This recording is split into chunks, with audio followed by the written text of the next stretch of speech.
Parfait. Donc, merci encore d'être des nôtres. On a couvert un petit peu, j'ai couvert un aspect, c'est ni stratégique, c'est ni technique, c'est autre. Par contre, quand on est coach, quand on devient coach au secondaire, qu'on n'a jamais vraiment, qu'on a joué, mais qu'on n'a pas appris beaucoup d'aspects techniques, c'est important justement d'avoir un petit background technique sur des positions clés comme corps arrière, receveur, centre offensif. Je dirais que c'est quelque chose qui nous manque vraiment beaucoup au Québec, des connaissances techniques pures à certaines positions. Puis, Francis Louis, je le connais depuis quelques années déjà, mais c'est une personne qui a beaucoup, beaucoup de ressources côté technique pour les corps arrière, les centres offensifs. Donc, on a décidé d'aller dans cette avenue-là avec Francis Louis, qui est, dans le fond, le snapper, c'est très important, ça touche le ballon à chaque jeu. Donc, bon snap, ça ouvre plein de possibilités. Donc, Francis Louis va enchaîner avec sa formation. Merci beaucoup d'être là. Merci pour ton temps. Et puis, je te laisse aller. Bon, bonsoir tout le monde. Merci d'être là.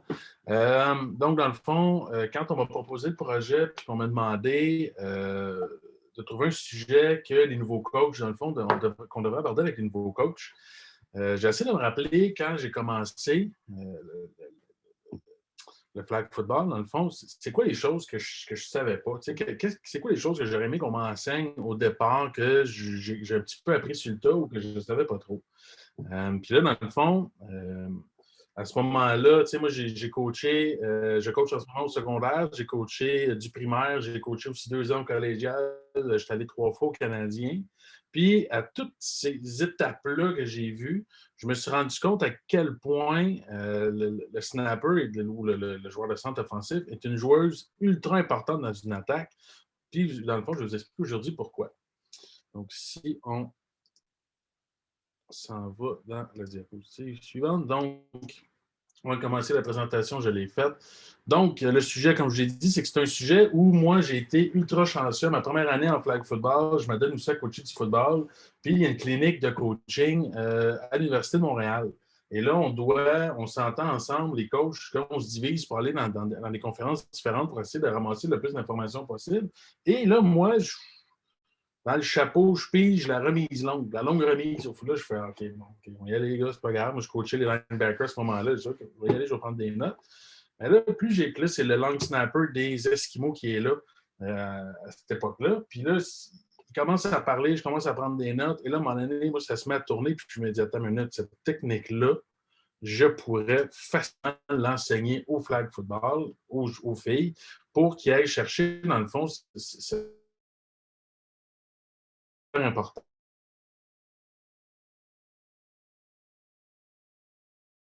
Là que vient, dans le fond, qu'est-ce que je vais vous montrer? Basé, là, je sais qu'il y a une remise qu'on fait au football. C'est une des nombreuses techniques. Je ne prétends pas posséder la vérité sur comment est-ce que le ballon doit être snappé, comment est-ce qu'on doit envoyer le ballon. Je sais qu'il existe plusieurs techniques, puis il y a plusieurs façons de faire, puis ils sont tous corrects. Si je fais des liens, mettons, là, si votre centre a une technique différente, puis que ça marche, puis que le snap est régulier, puis que ça rentre, puis que vous n'avez pas de problème, vous n'êtes pas obligé de changer tout ce que votre centre est en train de faire. Moi, les plus vieux vont se rappeler, si je vous parle de Dominique Hassek dans les filets versus, je sais pas, Patrick Roy. Patrick Roy, il était techniquement parfait avec son papillon, puis d'ailleurs, c'est lui qui a introduit le papillon, mais Hassek, il était couché sur la glace, à un moment donné, il levait une pad, il faisait un arrêt, il levait à la mythe, elle sortait d'une part, il faisait un arrêt. Mais je ne pense pas que le coach il allait avec Dominique Hassek et essaie de changer le style. Donc, si vous avez quelqu'un qui fait quelque chose de différent, mettons que c'est une remise les autres font la remise à une main ou que les mains ne sont pas positionnées exactement et que ça fonctionne, tu n'as pas nécessairement mettre trop d'efforts à vouloir changer. Mais si vous avez une fille Benjamin qui commence, qui n'a jamais fait ça, mais je pense que c'est une technique de base qu'on peut lui enseigner et que ça ne prend pas tant de temps que ça à enseigner. Je vous dirais que après une heure avec une joueuse d'habitude, la technique est assimilée, puis il reste juste à la pratiquer. Donc, l'importance de la remise, pourquoi est-ce que j'ai décidé, moi, dans mon coaching, à un moment donné, de mettre beaucoup de temps sur la remise? C'est que, premièrement, votre joueur de centre est la seule joueuse qui va toucher au ballon à tous les jeux offensifs. Il n'y a personne d'autre qu'elle, parce que ce n'est pas garanti que le carrière va mettre la main sur le ballon. Donc, c'est elle qui va commencer le jeu. En plus, une bonne remise va donner du temps au corps arrière, va lui permettre, dans le fond, de faire le jeu. Ça va enlever de la pression haut et sur le corps arrière, dans le sens que ça va permettre au corps arrière d'exécuter le jeu, puis ça va permettre aussi au corps arrière de commencer le jeu en se disant pas « Hey, là, le snap va être tout croche cette fois-là ». Donc, l'idée, c'est de permettre d'alléger cette pression-là. Ça va garder un niveau de confiance élevé, autant pour la joueuse de centre que le corps arrière. Ça rend évidemment la tâche du rusher beaucoup plus difficile si on a un bon snapper, parce qu'un snap qui est plus flottant ou qui n'arrive pas va donner un petit avantage au rusher. C'est souvent comme ça que ça va finir avec des sacs du corps. Ça va évidemment permettre au jeu de se dérouler comme on l'a prévu. Donc, c'est le jeu qu'on a dessiné qui va arriver. On sauve des essais. Hein? Il n'y a pas de gaspillage d'essais. Il n'y a pas de ballon qui tombe à terre. C'est évidemment beaucoup moins stressant pour l'attaque. Puis, ça permet à l'attaque de rester plus longtemps sur le jeu. Les conséquences d'une mauvaise remise, puis c'est souvent ça que je me suis rendu compte aussi contre des coachs contre qui on commençait, des coachs recrutés quand j'ai un petit peu plus d'expérience, c'est que souvent, il y a des parties qui se perdaient malheureusement au snap, ou du moins, il y a des séquences offensives qui commençaient comme il faut, puis à un moment donné, la séquence, elle mourait parce qu'on avait 2 mauvais snaps en ligne ou 2 mauvais snaps sur 4 jeux. La première chose qui peut arriver, évidemment, c'est une perte de confiance, soit le corps arrière ou le joueur de centre qui, là, se sent plus efficace dans son travail. Ensuite, c'est impossible de faire le jeu demandé. On va tenter une exécution qui ne fonctionnera pas parce que là, on va tomber dans le stress. Évidemment, comme j'ai dit, il y a la perte de jeu offensif. On va avoir des sacs du corps beaucoup plus fréquents. On peut avoir un botté bloqué sur un punt. Il peut y avoir une passe manquée parce que là, on est en train d'essayer d'attraper un snap qui est beaucoup trop haut et qui va faire qu'on va défaire le jeu. On peut tomber dans les obligations de course parce que là, le corps arrière ramasse le snap de peine et de misère. Puis là, là, le jeu n'existe plus, et puis là, le corps tombe en mode panique, voit plus le jeu, puis part à courir parce que c'est la seule option qui reste pour ne pas se faire intercepter. Ça peut être un ballon qui est un ballon passé, un ballon qui passe, donc là, on a une perte de terrain. Puis si on a un snapper qui est moindrement puissant, bien là, ça veut dire qu'on peut avoir une perte de terrain de 10-15 verges, dépendant où le snap arrive. Évidemment, ça mène à des pertes de position sur le terrain. Puis, si on l'a vécu il y a une année où est-ce que notre snapper, les snaps étaient irréguliers, puis souvent sur les bottées de dégagement, bien, on avait des bottées plus ordinaires parce que notre botteur se sentait pressé parce que le snap ne rentrait pas autant. Donc, ça, c'est les conséquences qui peuvent arriver. C'est pour ça qu'on avait décidé, dans le fond, de travailler cet aspect-là du jeu et être sûr que nos centres étaient efficaces sur le snap. La première chose qu'on va regarder, là, je vais tomber plus dans le technique de comment on prépare son joueur de centre, c'est quoi la position de base. La première des choses que je veux faire, c'est, puis il y a un enchaînement aussi possible d'une prise de mauvaise décision. Là, dans le fond, c'est qu'est-ce que je vous dis, le snap est tout croche, le corps doit se pencher, essaie de sortir, essaie de faire sa passe, puis là, lance une interception ou lance tout croche ou décide de courir sur un troisième manque une passe, décide de courir. Donc, c'est une autre conséquence. Donc, là, premièrement, je veux remercier Lauriane Drolet et Mathilde Lavigne qui m'ont envoyé, je leur ai envoyé une liste de photos et de vidéos que je voulais. Ça, si on a fait ça avant, au mois d'avril-mai, au début de la COVID, parce qu'on était, le plan de la conférence était fait là. Puis les filles m'avaient envoyé, ils avaient fait ça, ils ont été super gentils, super disponibles pour moi, là, pour m'envoyer ce que j'avais besoin pour faire la conférence. Puis avec ces photos-là, j'ai monté qu'est-ce que vous allez voir aujourd'hui. La première chose qui est importante, c'est évidemment la position des pieds. Parce que qu'est-ce qu'on veut, c'est à gauche, vous avez Lauriane, puis à droite, vous avez Mathilde. Puis, dans le fond, qu'est-ce qu'on veut? C'est des pieds qui sont beaucoup plus larges que la largeur des épaules, parce qu'évidemment, le joueur de centre va s'asseoir puis il va devoir passer le ballon de ses jambes. Tu sais, c'est facile de voir que si les pieds sont alignés avec les épaules, mais l'espace pour envoyer le ballon est beaucoup plus restreint. Puis, en plus, la joueuse va être beaucoup plus stable dans son élan et dans l'effort qu'elle va faire. Donc, les pieds, évidemment, plus larges que la largeur des épaules. Puis, il faut qu'elle puisse s'asseoir aussi. Ça, on va le voir plus tard. Donc, ensuite, une fois qu'on a les pieds, il faut positionner ses mains sur le ballon. Donc, la première chose qu'on va faire, c'est on va prendre le ballon comme si on allait le lancer, comme si on allait faire une passe à quelqu'un. Donc, on prend le ballon là, exactement comme vous voyez ici. Lauriane et Mathilde s'apprêtent à faire une passe à quelqu'un, donc elles tiennent le ballon. Ensuite, on va casser le poignet. Donc, dans le fond, c'est un angle de son poignet pour avoir, si vous voulez, la couture d'en dessous au-dessus. Donc, on doit voir la couture d'en dessous. Troisième étape, c'est on va venir placer l'autre main avec le majeur sur la couture du ballon. Donc, on va voir. Donc, c'est une main ouverte. C'est un je dis le majeur, là, mais vous allez voir, Lauriane, elle, ça va être l'index qui va se retrouver sur la ligne. Là, elle l'a fait comme du monde. Lauriane, c'est la dernière photo. Là, elle l'a fait comme du monde. Vous allez voir sur d'autres photos, sa position de main va changer. Versus Mathilde, elle, qui est cette photo-là ici. Dans le fond, Mathilde, elle, sa main ne changera pas trop quand elle va se placer, mais Lauriane, vous allez voir, la main va changer et ce n'est pas une mauvaise affaire, là, ça change rien. Là. Je pense que Lauriane de qualité est vraiment incroyable. Donc, voilà. Donc, ça, c'est les positions de base qu'on cherche une fois que le ballon est pris.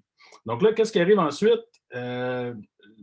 On doit mettre le ballon au sol. Donc, comme là, c'est là qu'aussi, ça va varier un petit peu dépendant du joueur de centre. Donc, le ballon, on a tendance à vouloir venir le mettre au sol, ce qu'on appelle piner le ballon. Donc, vu que le lit du ballon soit gazon. Ici, Mathilde, elle l'a fait très bien, que j'avais demandé que vous puissiez bien voir. Puis là, elle vient placer, dans le fond, son autre main par-dessus. Donc, la main, elle est vraiment par-dessus le ballon ici. Puis, dans le fond, ça va servir pour venir envoyer le ballon parce qu'on va travailler avec les deux mains. Les deux mains vont être très utiles dans le snap du ballon. Donc là, je pense que j'ai mis d'autres photos par-dessus. Ici, donc là, vous avez des photos par-dessus. Quand on voit bien la main de Mathilde avec son majeur sur la couture du ballon. Puis quand on prend l'autre angle, dans le fond, c'est que la main est bien ouverte, là, puis il y a un grand contact avec la main sur le ballon. Ça va rendre la remise beaucoup plus facile. Et là, je vais vous montrer, dans le fond, Lauriane, quand je vous parlais que sa position de main change, mais que ça ne change pas grand-chose parce que ils sont quand même beaux. Si vous regardez la première photo, là, c'est vraiment, là, c'est un peu du show là, parce qu'elle vient de placer sa main comme il faut, mais elle, quand elle snap, elle est beaucoup plus dans la photo de droite avec son index sur la ligne. Puis vous voyez que le ballon a tourné aussi. Elle ne garde pas la couture, mettons, je vais dire au nord, là, ou du moins vis-à-vis elle. Elle la tourne à peu près là, de 45 degrés et ça change rien. Le snap va être beau, le snap va être dans les mains. Fait que, ça, c'est un petit ajustement dans le fond qu'on n'a pas besoin de corriger ça. Si les snaps ne sont pas à la hauteur, d'habitude, ce n'est pas ça qui va changer vraiment la façon que le snap va rentrer.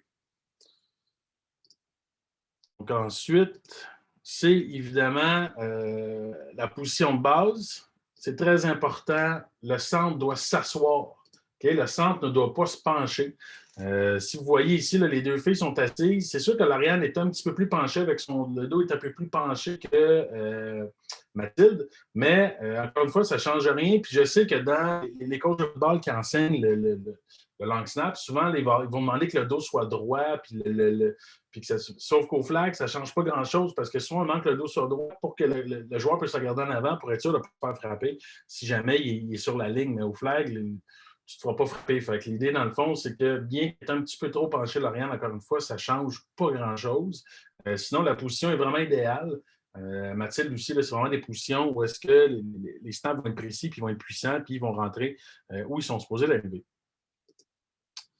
Donc, la chose, une fois qu'on est placé, donc on a cassé son poignet, on a mis ses mains, on est assise, on est prête, le ballon est au sol, le jeu commence à être appelé. Ce qui est important, là, c'est qu'il doit y avoir un travail avec le corps arrière. Ce travail-là doit être pratiqué, il doit être discuté, puis il faut absolument que ça soit clair et qu'il n'y ait aucune ambiguïté.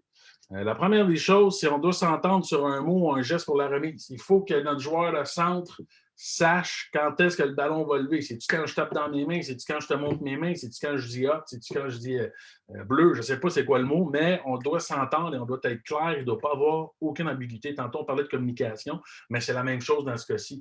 Ce mot-là, ce geste-là, est-ce que c'est quand je lève la jambe? Peu importe. Il ne faut pas qu'il y ait d'hésitation de la part du joueur de centre, parce que s'il y a une hésitation, c'est là qu'on tombe dans le ballon élevé, il est rattrapé, le snap part tout croche, le carré n'était pas prêt quand le ballon arrive. Donc, il faut qu'on soit clair. Si on a un lexique particulier à l'équipe et à l'offensive, il faut en discuter, il faut en parler. Surtout au niveau Benjamin cadette, là, parce que normalement, juvénile, c'est pas mal. Normalement, c'est supposé être les mêmes mots tout le temps, mais dans le fond, c'est d'être clair que notre discours de coach est le même que leur discours à eux autres. Tu sais, si moi je dis tu pars le ballon sur hop, avec mon corps arrière, il dit hot ou qui dit rien, puis elle fait juste montrer ses mains, mais là, on n'est pas gagnant. Donc, il faut qu'on soit sur la même page. Ensuite, il faut, puis ça, souvent, on ne le voit pas ou on ne pense pas à le dire à notre joueuse de centre qui arrive sur le terrain puis qui, dans le fond, est sur un terrain naturel ou est sur un terrain où est-ce que l'arbitre, ça m'est déjà arrivé, l'arbitre avait mis la poche sur le sol, puis ma joueuse avait mis le ballon, puis elle pensait qu'il fallait mettre le ballon sur la poche, puis elle avait snappé.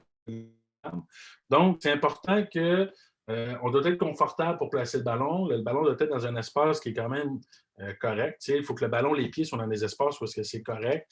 Comme je vous disais, les poches des arbitres, on peut se placer juste un petit peu à côté. S'il y a un trou, il faut le dire. S'il y a une roche, nous autres, on a déjà un terrain où il y avait des roches sur le terrain. Fait il y avait des places où c'était plus difficile de snapper. Mais moi, je disais à mon joueur de centre, dis-le à l'arbitre, tasser les roches, essayer de faire quelque chose. Mais il faut que la zone soit claire. Et il faut qu'elle soit confortable. C'est sûr que sur un terrain synthétique, la question se pose beaucoup moins. Puis, on doit avoir un visuel sur le corps arrière. Ce visuel-là va dépendre beaucoup du niveau où on est. Je pense que une Atom ou une Benjamin va avoir besoin d'un visuel un petit peu plus long vers le corps arrière. Donc, le visuel, c'est vraiment de ses jambes, elle regarde entre ses jambes, puis elle trouve où est le corps arrière, puis où est la zone où on veut lancer le ballon. Versus une cadette puis une juvénile, eux autres, possiblement, qui ont juste besoin de regarder une fois, puis c'est beau. Tu sais, le travail entre les deux, le travail de notre corps arrière puis notre joueur de centre, souvent commence en secondaire 1, puis va finir, mettons, en secondaire 5, ou commence au primaire, va finir en secondaire 5. Puis l'idée, dans le fond, c'est que une fois que cette communication-là est établie, bien, on n'a plus besoin de se chercher tant que ça. Et c'est important que la joueuse de centre doit savoir, doit choisir où elle veut placer le ballon sur le corps arrière. Là, aujourd'hui, on ne parlera pas des snaps en motion, là. Ça, c'est une autre histoire totalement. Mais quand c'est un snap qui n'est pas en motion, où est-ce que le corps arrière ne part pas en snap, mais l'idée, dans le fond, c'est que la décision doit être prise, on doit savoir, on doit choisir où on veut placer le ballon sur le corps arrière. Est-ce qu'on veut y mettre au niveau des épaules? Est-ce qu'on veut y mettre au niveau de la tête? Est-ce que c'est important de savoir où on veut envoyer le ballon? La remise en tant que telle. Dans le fond, qu'est-ce qui arrive? C'est évidemment un mouvement des mains et des hanches. Okay? Les hanches vont bouger parce que le bassin va baisser quand les genoux vont plier, le bassin va baisser, puis les mains vont partir. Puis, les mains, là, je vous souvenez, je vous disais que les mains étaient placées comme ça sur le ballon. Dans le fond, qu'est-ce qui va arriver? C'est que ça va être un mouvement de fouet. On va venir fouetter le ballon. Et là, les mains vont passer en dessous des genoux. On va aller voir dans mes vidéos. Je vais vous montrer des vidéos, donc inquiétez-vous pas. Les mains vont venir frapper, puis il faut qu'elles frappent en haut des genoux. Si ça finit en bas des genoux, vous allez voir, ça ne sera jamais, jamais des belles remises. Puis plus les mains vont fouetter vite, plus la spirale elle va être beaucoup plus serrée, puis elle va être beaucoup plus belle. Idéalement, une fois qu'on a fait le fouet, qu'on est venu se frapper en haut des genoux, qu'est-ce qui arrive? C'est que là, si on veut être sûr du où on vise, moi j'enseigne ça beaucoup plus au Benjamin comme technique, puis à un moment donné, ça finit par se perdre parce que là, les snaps deviennent beaucoup plus réguliers. C'est que il faut que les deux index pointent là où on veut lancer avec nos mains. Puis l'idée, dans le fond, c'est de permettre, pendant les pratiques surtout, à la joueuse centre de voir où arrive son ballon pour qu'elle comprenne qu'est-ce qu'il faut qu'elle change dans son élan. Comme je vous disais, les mains doivent absolument fouetter le ballon. Il faut qu'on le fasse tourner. Moi, des fois, je fais l'exercice, je le fais un petit peu à l'inverse parce qu'ils ont les mains au-dessus des têtes et ils vont juste l'envoyer comme ça pour s'habituer à faire tourner le ballon. Les hanches vont baisser puis se lever. On utilise aussi l'impulsion pour donner plus de force à la remise. Donc le bassin qui va baisser, les genoux qui plient, ça va venir donner beaucoup plus de force au ballon. Puis, je vais vous le montrer là, à la fin, c'est les pieds qui glissent vers l'arrière. Okay? Ça, c'est un peu plus avancé. C'est une technique vraiment, là, ça, quand vous allez le faire pour la première fois, avertissez votre joueuse de centre, le ballon va partir à une distance et à une hauteur qu'elle n'a jamais atteint, parce que ça, c'est la fin, c'est comme la fin, c'est vraiment toute la fin de la progression du mouvement. Là, je vais découper vraiment le mouvement étape par étape, par étape, par étape. Puis quand on maîtrise bien les 1, 2, 3, 4, 5, les 5 premières étapes, là, la 6e, elle vient rajouter de la puissance à la remise. Nous, à un moment donné, on avait une joueuse, Jessica Bazin, elle était capable de snapper à 20 verges dans les mains. C'était incroyable. Même il y a un gars qui était venu à un moment donné, puis j'avais averti de lever ses mains, puis il ne pensait pas que c'était sérieux, puis quand le snap est parti, il a eu dans le front, tellement que ça rentrait vite, puis elle maîtrisait vraiment cette technique-là là, à la perfection. Donc, si on regarde nos deux joueuses, dans le fond ici, Mathilde, là, ça se peut qu'il y ait du son, fait que vous allez sûrement entendre le ballon frapper à la clôture. Donc, Mathilde, ici, dans sa position, quand elle va envoyer le ballon, vous allez voir, parce que c'est ici. si vous regardez les mains, je vais le faire rejouer. Ce qui est important, dans le fond, c'est la fin de l'élan. Donc là, vous voyez ici, les mains sont en haut des genoux. On a les index qui pointent. Okay? Ils pointent un petit peu moins là, parce que Mathilde est en secondaire 4. Elle a moins besoin de le faire. Le regard est là. On a vu que les hanches sont levées puis baissées. Puis, il y a un petit glissement des pieds. Celle qui fait vraiment bien les glissements, c'est Lauriane. Lauriane, vous allez le voir tout de suite, là, c'est vraiment l'exemple parfait là, pour les pieds qui vont glisser au sol. Tandis que Mathilde, elle, ça glisse beaucoup moins. Donc, je vais vous le montrer une dernière fois, Mathilde. Vous allez voir qu'à Mathilde, les pieds ne bougent pas beaucoup, mais il y a un petit mouvement de recul. Okay? Quand je dis glisser les pieds, c'est vraiment aller chercher un mouvement de recul. Là, on va aller voir Lauriane. Lauriane, elle, même chose, elle a vu les mains sont tournées un peu, mais ça n'enlève rien à ce qu'elle va faire. Donc là, si vous avez vu comment elle termine, donc dans le fond, en levant ses pieds, est déjà prête à partir. Ça, c'est l'autre avantage quand on glisse les pieds, c'est que là, tout de suite prête à partir, on le voit dans l'élan. Ici, dans le fond, encore une fois, les mains en haut des genoux, les index qui pointent. Puis là, on a levé les pieds, on le voit bien ici, on va le voir encore mieux dans une autre vidéo, mais vous voyez les pieds qui ont levé, donc le mouvement de recul, ça veut dire qu'on est allé chercher encore plus de puissance. Puis là, on a utilisé vraiment le mouvement dans toute son efficacité. Ça veut dire qu'avec si on a un corps qui a quand même un bras raisonnable, on est capable de la placer à 7 ou 10 verges de notre joueur de centre pour être capable, dans le fond, de gagner un petit peu plus de temps sur le rusher. Donc, ça, c'était l'élan de Lauriane. On va le regarder une dernière fois. Donc, l'élan de Mathilde. L'élan de Lauriane. Là, dans le fond, on va regarder ici, on va aller chercher là, vraiment le mouvement des pieds. Okay? Je vais vous montrer 3 vidéos. Je me suis concentré beaucoup sur Lauriane à cause de l'efficacité de son geste et la puissance qu'elle s'en va chercher avec ça. Ce n'est pas tous les joueuses de centre qui sont capables de bien maîtriser ça, mais quand on a une qui est capable, ça vient vraiment aider. Donc, vous voyez, le snap est parti, les pieds ont levé, puis là, elle est déjà prête à partir. Donc, le tracé est déjà entamé. Donc, on vient de gagner une fraction de seconde versus une joueuse qui ne le ferait pas. Ici, on va la regarder ici. Chose. Là, c'est sûr que là, elle ne se lève pas versus l'autre où elle va se lever, mais on peut voir que les mains sont en haut des genoux, ils ont baissé un peu, mais les mains ont fini en haut des genoux. Le ballon est parti, on a reculé, on a cherché la puissance. Normalement, elle devrait se lever comme elle fait dans cette vidéo-là pour être capable de partir ensuite. Puis, là, je vais vous montrer un zoom sur les pieds, que vous puissiez bien comprendre. Donc, dans le fond, ici, on a les mains toujours avec le poignet qui est cassé. Et là, vous allez voir avec les pieds. C'est vraiment ce mouvement-là là, qu'on cherche dans cette technique-là. Donc là, vous avez trouvé votre joueuse de centre, vous y avez fait lancer les ballons, vous avez décidé que c'était elle parce que les snaps sont réguliers, les snaps sont sur la cible. Donc là, qu'est-ce qu'on fait à partir de ce moment-là? Une fois qu'on a... Je vais vous montrer le snap une dernière fois. Donc, une fois qu'on l'a trouvé, qu'est-ce qu'on fait? La première chose qu'on fait, la clé, c'est de pratiquer. Il n'y a pas de façon autre que de pratiquer sa remise puis de le faire souvent. Nous, souvent, qu'est-ce qui va arriver, c'est qu'avant un événement, quand j'ai des benjamines, on va faire de 30 à 50 remises avant les événements. Donc, je dis au carrière et à mon joueur de centre de partir et de faire leur remise avant le réchauffement, avant que la pratique commence, avant que le match commence. Il va y avoir de 30 à 50 remises avant qu'on fasse quoi que ce soit. Ensuite, c'est important de créer un lien entre la corps et la centre. Donc, il faut que la communication passe entre les deux. Et c'est aussi d'essayer de créer l'autre chose, c'est de créer des remises dans des drills. Où est-ce qu'on a un carrière qui lance le ballon? Bien, pas oublier de juste lancer le ballon. Je peux aller installer mon joueur de centre-là pour qu'elle aussi elle lance des ballons. Et on doit obliger notre joueuse de centre à attraper des ballons parce que souvent, ou des fois, qu'est-ce qui arrive, on va l'oublier à snap. Là, nous autres, on est en train de travailler avec d'autres mondes, puis les snaps sont hauts, puis tout va bien, fait qu'on travaille avec nos receveurs. Parce qu'il faut éviter la complaisance. La complaisance, c'est tantôt, François disait qu'on joue comme on pratique, mais si mon joueur de centre fait juste snapper puis court rarement c'est tracé ou attrape pas de ballon, mais qu'est-ce qu'on va faire dans un match? On va faire son snap, puis elle va attendre là ou elle va courir son tracé à moitié, parce que dans le fond, c'est comme ça qu'elle pratique. Donc, c'est d'éviter ça, c'est de l'inclure dans les jeux, de s'assurer qu'on arrive à elle, de s'assurer que, moi, souvent, ce que je fais, c'est que c'est elle qui va finir. Donc, je vais faire, disons que je fais 4 receveurs, mais mon 5e receveur, c'est mon joueur de centre pour être sûr qu'elle reçoive un ballon, puis après ça, je fais les 4, mettons, de l'autre bord, et là, ça revient à mon joueur de centre pour être certain qu'elle aussi, elle participe, dans le fond, à l'exercice.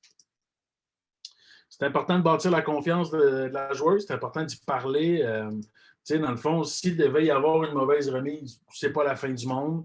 On n'a pas besoin de la chicaner. La première personne qui sait qui a fait une mauvaise remise, après le corps arrière, c'est souvent elle, puis même des fois, avant le corps arrière, on va le sentir dans le mouvement que c'est pas correct. Nous, ce qu'on fait souvent, disons qu'il y a une séquence en Benjamin où est-ce que mon joueur de centre, elle ne l'a pas cette journée-là, bien, ça va être de la prendre pendant que la défense est sur le jeu, puis d'aller lui faire des remises, puis elle puisse se pratiquer, puis retrouver son élan sur les lignes de côté. Puis peut-être passer un peu de temps avec elle, mais tu sais, c'est pas. Si on a une bonne joueuse qui est régulière la plupart du temps, puis qui en manque 2-3, mais c'est pas la fin du monde. Puis, une fois qu'on a trouvé la centre, celle de notre partante, là, ben, on se met à la recherche de la deuxième. Parce que souvent, qu'est-ce qui va arriver, c'est que si notre joueur de centre se blesse, puis que là, ben, on prend quelqu'un sur le fly, là, on prend Joanne là, qui aime bien ça, snapper pour le fun, ces sides-là. On va prendre Joanne, on a fait un échange, François et moi, dans mon équipe. Puis dans le fond, on prend Joanne, puis on dit, viens-t'en, c'est toi qui snap. Ben, Joanne qui avait du fun sur le sideline, qui snappait comme du monde, va peut-être être plus stressée parce que là, c'est la drive où on perd 7-6, puis il faut aller marquer, puis c'est important, puis là, il ne faut pas manquer de snap. Ben, peut-être que Joanne, elle se snappera plus comme du monde ou comme on veut. Donc, c'est important qu'une fois qu'on l'a trouvé, on a travaillé avec, on a décidé que c'est elle, ben là, on en prend deuxième, puis on commence à travailler avec elle pour que si jamais, puis même, quitte à lui donner des répétitions, puis à changer les joueurs pendant le match pour être sûr que Joanne, dans le fond, elle pratique aussi. Mais l'idée, dans le fond, c'est de ne pas en avoir juste une.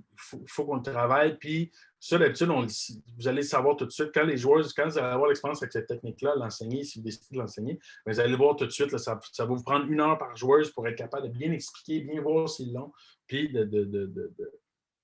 s'ils maîtrisent la technique. Puis après ça, dans le fond, de choisir votre joueuse de centre.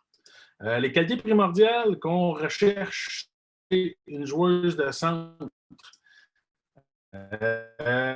C'est un métronome, c'est-à-dire que beau temps, mauvais temps, il pleut, il graille, il vente, elle a coulé son examen de chimie, ça ne va pas bien dans sa vie, ben, le snap, il est régulier. Le ballon se rend parce que dans le fond, un ballon qui est lent, c'est un carreur qui a moins de temps. Donc, peu importe ce qui arrive, le snap, il est régulier. Ensuite, on veut une écoute puis une attention parfaite. On doit avoir une communication étroite avec la cuisse, la corps arrière. Avec la corps arrière, c'est important. On doit savoir que là, ça va être un jeu où, dans le fond, si l'appellation est changée, j'écris type de remise, mais c'est type d'appel.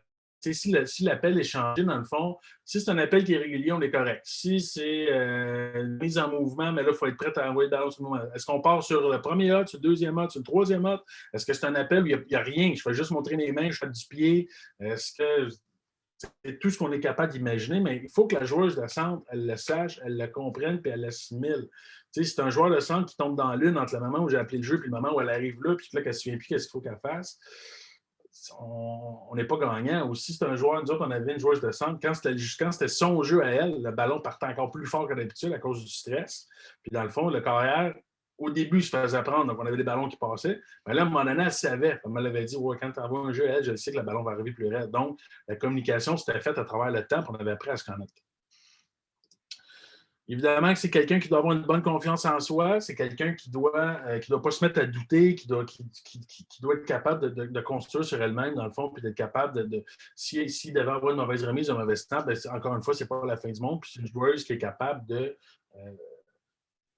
passer à autre chose puis passer au prochain jeu. Donc, on a besoin de quelqu'un qui a confiance en soi.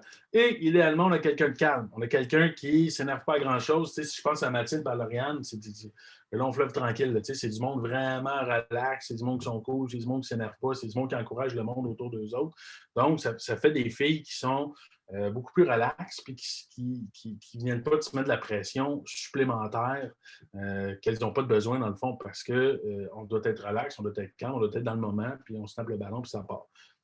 Comme dit Nike, là, c'est just do it, là, donc c'est le principe. Donc, c'est tout pour moi. Je ne sais pas s'il y a des questions. Je vous remercie beaucoup pour votre temps. C'est sûr que c'est un sujet qui est quand même plus technique. Si jamais vous voulez, soit ma présentation PowerPoint ou me poser des questions, disons que ça vous arrive demain là, ou que ça vous arrive dans une de vos pratiques, on peut s'arranger pour communiquer ensemble. Ça va me faire plaisir de vous aider. C'est vraiment une position qui, au fil du temps, m'a passionné dans le sens où j'ai vu l'importance, tu sais, comme tantôt François parlait de l'importance du rusher, mais pour moi, l'importance du joueur de centre en attaque, c'est quasiment un joueur, tu sais, c'est pas plus important que le carrière parce que le carrière prend c'est elle qui va prendre les décisions sur le jeu, mais ça devient quelqu'un qui va venir appuyer notre carrière, lui donner du temps, lui donner de l'espace, puis lui donner vraiment une chance de compléter le jeu. Donc, voilà. Je ne sais pas s'il y a des questions, François. Dans le chat, en ce moment, il n'y en a pas. Si jamais vous voulez juste ouvrir le micro, c'est correct. Mais moi, en attendant, j'en aurais une. Oui. Je ne sais pas si tu peux prendre, on a le temps en masse. Je ne sais pas si tu peux prendre 2 minutes pour. Un coup que le snap est fait, qu'est-ce que tu suggères comme premier pas du snap après pour partir sur un tracé? Parce que, tu sais, elle a les jambes un petit peu écartées. Est-ce qu'on ramène ensemble puis on part? Qu'est-ce que tu suggères comme premier pas pour essayer d'exploser, sortir le plus vite possible du stance? C'est une bonne question. Puis j'ai vu que Sarah a une question. Je vais répondre à François, après ça, je vais répondre à Sarah. Dans le fond, nous, qu'est-ce qu'on demande? C'est de repérer d'où vient le rush, OK? Parce qu'on va. Dans le fond, l'idée, c'est que le rusher ne peut pas croiser devant à moins qu'il y ait un mouvement du carré, évidemment, mais là, on n'est pas là. Mais le rusher ne peut pas croiser devant le snapper. Puis Kat a raison, dans le fond, ça va dépendre de la fille. Mais nous, souvent, c'est que ça va être un pas avant, puis souvent, le pas va tomber dans l'axe de la fille parce qu'elle va partir à courir. Donc, normalement, elle ne fera pas un pas large, elle va aller chercher son pas pour partir. Puis, dépendant du tracé, tu sais, c'est-tu un hook, c'est-tu un 5-out, je ne sais pas trop, ça dépend du tracé. Puis, dans le fond, l'idée, c'est de partir à courir. Nous, il demande de prendre le corridor qui lui est attribué, celui qui est devant elle en termes de 2 verges qui appartient, là, parce que on se souvient que le rusher, il y a le corridor à droite et le corridor à gauche de 2 verges, mais tout ce qui est devant elle, il appartient. Donc, nous, les 2-3 premiers pas doivent être faits devant elle, parce qu'elle ne sait pas ce qui va arriver avec le rusher. Elle ne peut pas faire un pas à droite ou à gauche, parce que si le rusher est à gauche ou à droite, elle va être en obstruction rusher. Donc, c'est vraiment un pas en avant. Commence ton tracé, puis vas-y. Merci. Là, j'ai Sarah qui me dit pour les Benjamin Atom, est-ce que, selon vous, la technique de snapper à une main est plus facile ou plus difficile? Là, Sarah, je vais te donner vraiment mon opinion personnelle. C'est vraiment basé sur mes observations en moi, fait que c'est clairement biaisé. Moi, je trouve que personnellement, le snap à une main est moins précis. Je suis sûr qu'il y aura du monde qui ne seront pas d'accord avec moi, mais moi, les filles de cet âge-là que j'ai vu le manquer des snaps le plus souvent, c'est celles qui le faisaient à une main.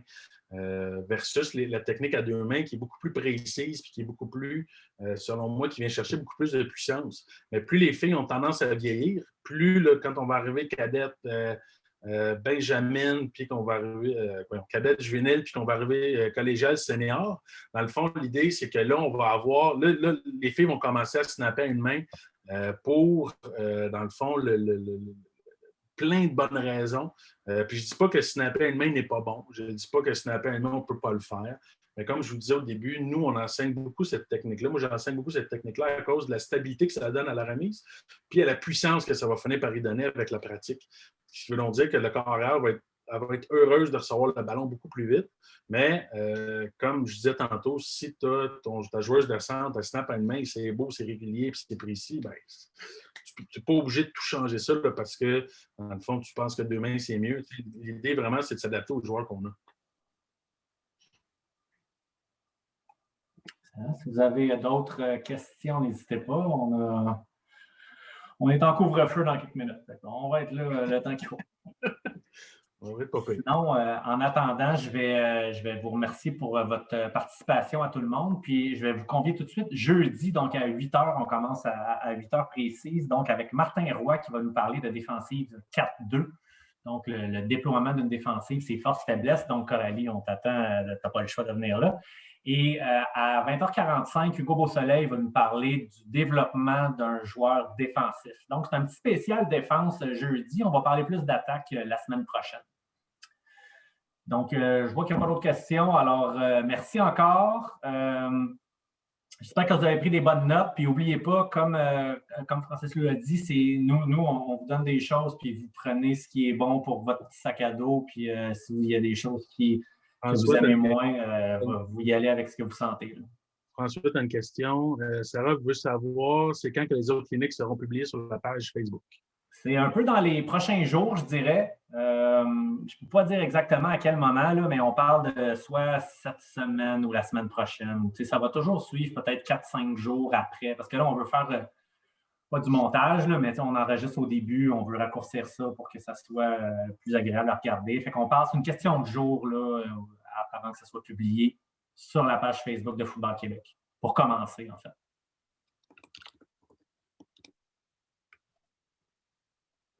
Moi, je ne vois pas d'autres questions. Moi non plus. Alors, vous êtes libérés. Merci à tous. Merci Et beaucoup à tout le monde. jeudi. Oh, oui. Bonne fin de soirée tout le monde.